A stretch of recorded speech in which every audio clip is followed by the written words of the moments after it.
कैसे भगवान शिव की पूजा करनी चाहिए ये हमें बताया गया है। बड़े ध्यानपूर्वक सुने। इसमें समस्त, देखो व्यक्ति कई प्रकार के दुखों से दुखी है और प्रमुखतः 4 हैं। 4 दुख सबसे बड़े दुख हैं और शिव पूजन करने के बाद ये चारों दुख सहज में ही समाप्त हो जाते हैं। बताएं, वो 4 दुख हैं। सबसे पहला दुख है दरिद्रता। जब घर में दरिद्रता आ जाती है, जब घर में रोटी भी नहीं होती खाने को, तो अच्छे से अच्छा आदमी टूट जाता है और फिर कोई धर्म भरम सूझता नहीं है। फिर तो लगता है पहले पेट भरो। अब भूखा आदमी तड़प रहा, वो संत महात्मा त्यागी और दिव्य आत्माओं की बात मैं नहीं कर रहा हूँ, वो तो फिर निराहार ही रहते हैं। वो तो वायु का आहार करते हैं, सूखे पत्तों का आहार करते हैं, कुछ भी कर लेते हैं। लेकिन जो हम जैसे तुम जैसे तुच्छ प्राणी हैं, गृहस्थी हैं, बाल गोपाल छोटे छोटे हैं, रोटी खाने को ना हो और तब कोई कहे शिव पुराण की कथा सुनो, शिव कथा सुनो। एक तरफ नौकरी मिल रही है 10,000 रुपये महीने की, तो वो टाइम है जॉब करने का और एक वही टाइम है शिव कथा सुनने का। अब बताओ क्या करोगे? पंडित जी तुम्हें तो बाद में भी सुन लेंगे, पहले 10,000 कलेक्ट करने दो। क्यों? क्योंकि बच्चों का पेट भरना है। तो दरिद्रता अच्छे से अच्छे धर्मात्मा का मन बदल सकती है। तो सबसे बड़ा दुख है दरिद्रता। और दूसरा, दरिद्रता सबसे बड़ा दुख है। और दूसरा, शरीर में रोग लग जाए। कोई शरीर में रोग लग जाए तो शरीर में जब रोग लग जाता है तब भी कोई धर्म वर्म अच्छा नहीं लगता है, भजन भी मन नहीं करता। भजन कहाँ मन कर, भजन होता ही नहीं। संत महात्मा और उन पहुंचे हुए लोगों की बात मैं नहीं कर रहा हूं। लेकिन सर में दर्द भी हो तो माला हाथ में नहीं आती है। फिर बुखार भी हो जाए थोड़ा सा, बुखार का तो नाम ही मत लो आजकल, नास जाए या बुखार को, यानी ऐसी दुनिया बना दे। बुखार मीन्स कोरोना, तो बुखार का नाम ही मत लो। थोड़ा सा भी इधर उधर, थोड़ा मन पैरों में दर्द हो जाए, शरीर में दर्द हो जाए, कुछ हो जाए, तो भजन में मन सबसे पहले वहीं से छूटेगा। बोले चलो कल करेंगे, आज तबीयत ठीक नहीं है, कल कर लेंगे। और यह बात की गारंटी है, ये समझे बैठा है कि मैं कल तक जिंदा रहूंगा। ये सोचे बैठा मैं कल से पहले मरने वाला नहीं हूं, मैं कल तक तो जिंदा रहने ही वाला हूं। क्या पता सर का दर्द ही ले जाए। बोले ऐसे कैसे सर का दर्द कोई ले जाता है? ले जाता है। जिनको सर का दर्द भी नहीं हुआ वो भी सोते सोते रह गए। ले जाने वाले को तो पता नहीं कैसे ले जाए।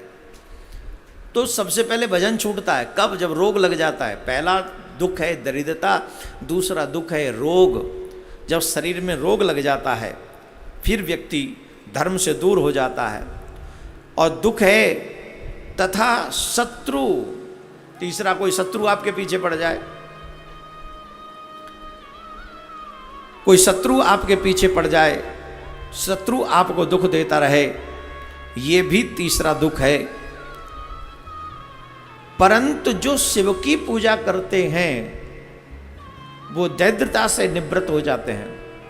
वो रोगों से, मैं ये कथा इसलिए बता रहा हूं कि रोग जो आज हम जिसके लिए कथा कर रहे हैं कि आपके परिवारों के रोग समाप्त हो जाएं, आपके परिवारों में रोग न रहें, इसलिए मैं ये बात कह रहा हूं आपसे। दरिद्रता समाप्त हो जाती है शिव पूजन से, निरोगी काया प्राप्त हो जाती है शिव पूजन से, शिव की पूजा से, और शत्रुओं पर विजय प्राप्त कर लेता है व्यक्ति शिव पूजन से, शिव भक्ति से। जो मनुष्य भगवान शिव का पूजन नहीं करता वह भगवान शिव की पूजा होते ही सारे, जो नहीं करता वो इन दुखों में पड़ जाता है। और जो भगवान शिव की पूजा करना प्रारंभ कर देता है उसके ये सारे दुख उसी समय समाप्त हो जाते हैं, विलीन हो जाते हैं। तत्पश्चात समस्त सुखों को प्राप्त हो जाता है और समय आने पर उपासक की मुक्ति हो जाती है। ध्यान देने योग्य बात है। अब ये बात फिर मैं कह दूं, जो बात मैं शिव जी के लिए कह रहा हूं वही तुम्हारे इष्ट देव पे भी लागू है, चाहे तुम्हारे इष्ट राम हो, चाहे देवी हो, चाहे शिव जी हो, चाहे जो भी हो। क्योंकि शिव कथा कर रहा हूं इसलिए शिव जी की बात यहां चल रही है। ये ही कथा आपके इष्ट देव पर भी लागू होती है। अगर निष्ठा के साथ आप अपने इष्ट की आराधना करना प्रारंभ कर देते हैं तो समय आने पर उसी एक मंत्र से आपकी मुक्ति हो जाती है। बोलो राधे राधे। ब्राह्मण क्षत्रिय वैश्य इत्यादि लोगों को संपूर्ण कामनाओं की सिद्धि के लिए भगवान शिव का क्रम से विधि अनुसार भगवान शंकर का पूजा करना चाहिए।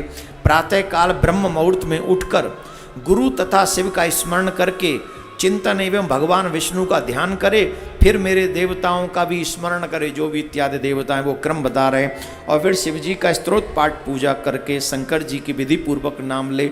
उसके बाद सैया से उठकर निवास स्थान से, देखिए मैंने कहा था एक एक चीज का वर्णन है। अब मुझे नहीं पता क्योंकि मैं वास्तुशास्त्र के विषय में ज्यादा जानता नहीं हूं। टॉयलेट वगैरह भी, क्योंकि पूर्व काल में जंगल में जाया करते थे सब लोग, घर में तो टॉयलेट होता नहीं था। तो यहां इसमें लिखा हुआ है कि निवास स्थान से दक्षिण दिशा में जाकर मल का त्याग करना चाहिए, दक्षिण दिशा में, और किसी दिशा में नहीं। तो वास्तुशास्त्र को जानने वाले लोग भी आपके घर के, आपके बेडरूम की शायद दक्षिण दिशा में ही वो टॉयलेट वगैरह बनाते हैं, नहीं बनाते तो वो जाने, मेरा काम ये नहीं है। और वर्ण व्यवस्था के अनुसार किस तरीके से मल के द्वार को साफ करना चाहिए पुराण में वर्णन। ब्राह्मण को 5 बार, क्षत्रिय को 4 बार, वैश्य को 3 बार और शूद्र को 2 बार। पूर्ण शुद्धता का यहां पर वर्णन किया जा रहा है। और मैं ये कथा इसलिए कह रहा हूं, ये प्रसंग इसलिए कह रहा हूं कि हम लोग उसमें अशुद्धता बरतते हैं। पहले तो जल का लोटा लेके जाते थे, आजकल तो हाथ ही नहीं लगाते, ऐसे ऐसे सिस्टम आ गए। और उसी अपवित्रता के साथ हम जाके पाठ पूजा करेंगे तो ईमानदारी से बताओ, हम लोग देश से विदेशों में चले गए। आई एम सॉरी, मैं इस बात को क्लियर कह रहा हूं, जो विदेशों में मुझे सुन रहे हैं बुरा मत मानिएगा, मेरा काम है इस पुराण के सत्य को आप तक पहुंचाना। प्लीज अगर आपको अच्छा ना लगे तो उसे इग्नोर कर दीजिएगा। टिश्यू पेपर अपवित्र है, ध्यान देंगे मेरे शब्दों को, कम नहीं बोल रहा हूं, ज्यादा समझिएगा। न जल का प्रयोग होता, पूर्व काल में मिट्टी का प्रयोग होता था, फिर जल का प्रयोग होने लगा, अब टिश्यू पेपर का प्रयोग करते हैं लोग। तो अशुद्धता, पूर्ण अशुद्धता है। भोजन बनाओगे तो अशुद्ध रहेगा, भजन करोगे तो अशुद्ध रहेगा, और वो उतना प्रभावी नहीं होगा। अब विदेशों में हम जाते हैं तो कई बार हमें भी ये सब फेस करना पड़ता है, पर हम ठहरे इंडियन, हम अपना माइंड लगाए बिना मानते नहीं। तो कोई कहता है हाँ महाराज, मैंने कहा हमको एक पानी की बोतल चाहिए जल पीने के लिए, हम ठहरे, वैसे आदमी हम लोग इंडियन अपना जुगाड़ हर जगह करते हैं। इवन फ्लाइट में भी सिस्टम नहीं है जल का, तो भी हम कहते भैया एक पानी की बोतल दे दो, प्रयोग करना ही। वैसे तो कहते हैं कि आपत्ति काले मर्यादा नास्ति, पर मर्यादा वहां नास्ति जहां विपत्ति हो, और जहां तुम अरेंजमेंट कर सकते हो वहां तुमको करना चाहिए। और जो विदेशों में अपने घर बना के रहते हैं वो अरेंजमेंट कर सकते हैं, और किया है कई लोगों ने, क्योंकि हम जब जाते हैं तो कई जगहों पे हमको वो व्यवस्थाएं मिलती हैं, तो हम समझ जाते हैं कि अपने संस्कारों को इन्होंने जिंदा रखा है, और रखना भी चाहिए। जिस घर में ठाकुर जी की पूजा है, जिस घर में ठाकुर जी की छवि है, उस घर में निश्चित तौर पर इस बात का, शुद्धता का ध्यान रखना चाहिए। जल का प्रयोग होना चाहिए शौच इत्यादि के कर्मों में। ये मैं नहीं, कैसे इसका वर्णन किया गया है आप समझो, पुराण में इसका वर्णन है, मैं पढ़ के बोल रहा हूं। ये रुद्र संहिता में वर्णन किया गया शिव पुराण में। बोलो राधे राधे। जोर से बोलना पड़ेगा, जोर से बोलना पड़ेगा। तो मल द्वार को पूर्णतः शुद्ध कैसे किया जा सकता है वो उन्होंने बताया। फिर ये तो बिल्कुल भी नहीं कर पाओगे, देखो हाथ साफ करने मिट्टी से, शौच होने के बाद में हाथ साफ करने मिट्टी से। कैसे? बाएं हाथ से 10 बार और दोनों हाथों से 7 बार मिट्टी लगा कर धोए। बाएं हाथ को साफ करने में काम करते हैं तो इसको 10 बार और फिर दोनों हाथों को 7 बार मिट्टी से धोएं, तथा प्रत्येक पैर में 3-3 बार मिट्टी लगाएं। पैर भी धोने पड़ेंगे क्योंकि गए तो अपवित्र स्थान पे पैर ही थे, तो पैर को भी 3-3 बार मिट्टी लगाएं। फिर दोनों हाथों में भी मिट्टी लगाकर धोएं। स्त्रियां भी इसी क्रम का पालन करें और स्त्रियां भी इस नियम को पूर्णतः से फॉलो करें। अच्छी तरह से मिट्टी लगाकर उन्हें अपने आप को शुद्ध रखना चाहिए, हाथ धोने चाहिए। उसके बाद दांतुन कैसे करनी चाहिए, दांतुन का भी नियम है और कब दांतुन नहीं करनी चाहिए उसको भी बताया है। ध्यान से सुन लें। हमारे यहाँ तो अमावस्या में भी टूथ ब्रश चल रहा है, पूर्णिमा में भी ब्रश चल रहा है, और कई लोगों को, सनातनियों को मैं बता दूं, बड़े अच्छे, मैं आपको प्रणाम कर रहा हूं, हे सनातनियों तुम धन्य हो, व्रत में भी कॉलगेट चल रही है। बोले हमारे दांत कल का तो दांतुन सूर्यास्त के बाद होनी ही नहीं चाहिए। सूर्यास्त के बाद कोई टूथपेस्ट नहीं होगा, आपके दांतों की सफाई नहीं होगी सूर्यास्त के बाद। मैं नहीं, शिव पुराण इस बात को कह रहा है। वहां दांतुन कहा गया, टूथपेस्ट नहीं। दांतुन फिर भी शुद्ध है आपके टूथपेस्ट से। आप अपने बच्चों को कहें भोजन कर लिया, बोले हाँ कर लिया, दूध पी लिया, जा ब्रश करके आ, फिर सोना। सिर्फ कुल्ला करवाइए, ब्रश नहीं। जितना भी करवाना सूर्यास्त से पहले पहले करवा लीजिए। और इस बात को ध्यान से सुने वो लोग जो वाकई भगवान की भक्ति करना चाहते हैं। जो नहीं चाहते, you do whatever you want, you are free from my side, मेरी तरफ से आप फ्री। लेकिन जो वाकई चाहते हैं कि हम पूर्ण शुद्धता के साथ भगवान शिव की पूजा करें, श्री श्याम सुंदर की पूजा करें, युगल सरकार की पूजा करें, वो इन नियमों को फॉलो कर सकते हैं, करना चाहिए। You should follow this rule. बताऊं कि हिंदू, मैं तो बता ही देता हूं, मानो न मानो खुशी आपकी, हमें क्या। जब हम पढ़ के आए, मेहनत करके आए, तो कुछ तो बताएं। ऐसे थोड़ी बता रहे हैं, मेहनत करनी पड़ी। शिव पुराण कहाँ पढ़ा था हमने, तो भागवत में ही लगे रहते थे, राम कथा में। अब आपको सुना रहे हैं तो पढ़ रहे हैं, फिर पढ़ रहे हैं तो नए नए नियम बता रहे हैं आपको। सुनो, वर्ण के अनुसार ही दांत साफ करने चाहिए। ब्राह्मण को कैसे, क्षत्रिय को कैसे, वैश्य को कैसे, तो ध्यान से सुनो। ब्राह्मण को 12 अंगुल की दांतुन रखनी चाहिए, 8 और 4 इतनी लंबी ब्राह्मण को रखनी चाहिए। 12 अंगुल की दांतुन ब्राह्मण को रखनी चाहिए। 11 अंगुल की दांतुन क्षत्रिय को रखनी चाहिए। 10 अंगुल की दांतुन वैश्य को रखनी चाहिए। और शूद्र भाइयों को 9 अंगुल की दांतुन रखनी चाहिए और उस दांतुन का प्रयोग उनको करना चाहिए। यह दांतुन का मान बताया गया है मनुस्मृति के अनुसार। मनुस्मृति के अनुसार किन किन दिनों में दांतुन नहीं करनी चाहिए, ये भी सुन लें। मतलब आपको ब्रश किन दिनों में नहीं करना है। हर दिन ही मत घिसते रहा करो, वैसे भी टूटना ही है, आज नहीं तो कल।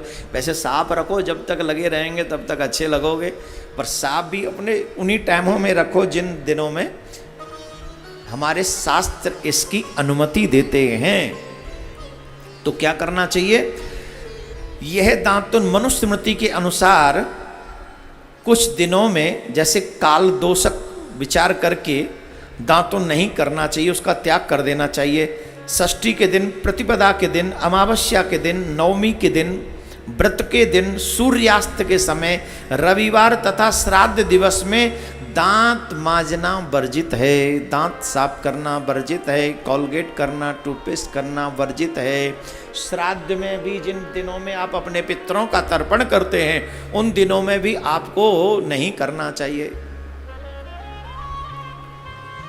दांतुन के पश्चात तीर्थ जल में स्नान करना चाहिए। अब घर में क्या करें, घर में तीर्थ जल नहीं हो तो या तो गंगा जल हो, तो जिस जल में आप स्नान करते हैं उस जल में गंगा जल, जमुना जल इत्यादि मिला लीजिए। अगर ऐसा नहीं है तो कलयुग के लोगों के लिए एक बहुत अच्छा लाभ ये दिया गया है, स्नान करते समय गंगा, त्रिवेणी, संगम, सागर, यमुना, नर्मदा, कावेरी, गोदावरी, किसी भी आध्यात्मिक मंदाकिनी इत्यादि गंगाओं का आप जब स्मरण करेंगे तो मात्र स्मरण मात्र से, नाम मात्र से, जो विदेशों में रह रहे हैं, क्योंकि कल हमको बता रहे थे 83 कंट्रियों में ये कथा सुनी जाती है, तो 83 कंट्रीज अगर वहां 10-10, 20-20, 50-50 आदमी भी सुन रहे होंगे तो उन घरों तक ये आवाज पहुंचनी चाहिए कि आप प्रत्येक दिन गंगा में स्नान करने का लाभ ले सकते हैं। कैसे कि आपको चाहिए जिस समय आप गंगा में स्नान कर रहे हो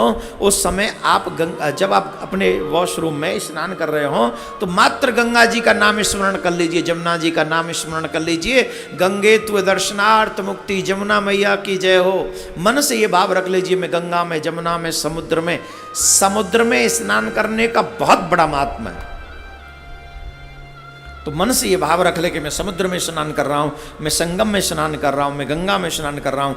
तो जहाँ स्नान कर रहे हैं वहीं बैठे बैठे बैठे बैठे आपको इन नदियों का, जो आध्यात्मिक नदियाँ हैं, उनका स्नान करने का लाभ मिल जाएगा। बोलो राधे राधे। इसमें लिखा है विशेष देश काल आने पर मंत्रोच्चारण पूर्वक स्नान करना चाहिए। देश में विदेश में कहीं भी रहोगे इसका लाभ मिल जाएगा। शिव जी की पूजा से पहले गणेश जी की पूजा करनी चाहिए। द्वारपालों की, दिक्पालों की भली भांति पूजा करके पीछे देवी देवताओं के लिए पीठासीन कल्पना करना चाहिए। अष्टदल कमल बनाकर उसमें भगवान शिव की स्थापना करनी चाहिए। उनको, भगवान शिव को वहाँ पर बैठालना चाहिए। फिर ध्यान कैसे करना चाहिए कि उनके 5 मुख हैं, 10 भुजाएं हैं, शुद्ध स्फटिक के समान उज्ज्वल कांति वाले हैं, सब प्रकार के आभूषण उनके श्री अंगों को विभूषित करते हैं तथा वे वाग चर्म को धारण करने वाले हैं। इस तरह ध्यान करके ये भावना करे कि मुझे भी इनके समान ही रूप प्राप्त हो जाए। ऐसी भावना करके मनुष्य सदा के लिए अपने पाप को भस्म कर डालते हैं। जो मनुष्य भगवान शिव की इस तरीके से पूजा करते हैं अथवा सेवा करते हैं। बोलो राधे राधे। जोर से बोलना पड़ेगा।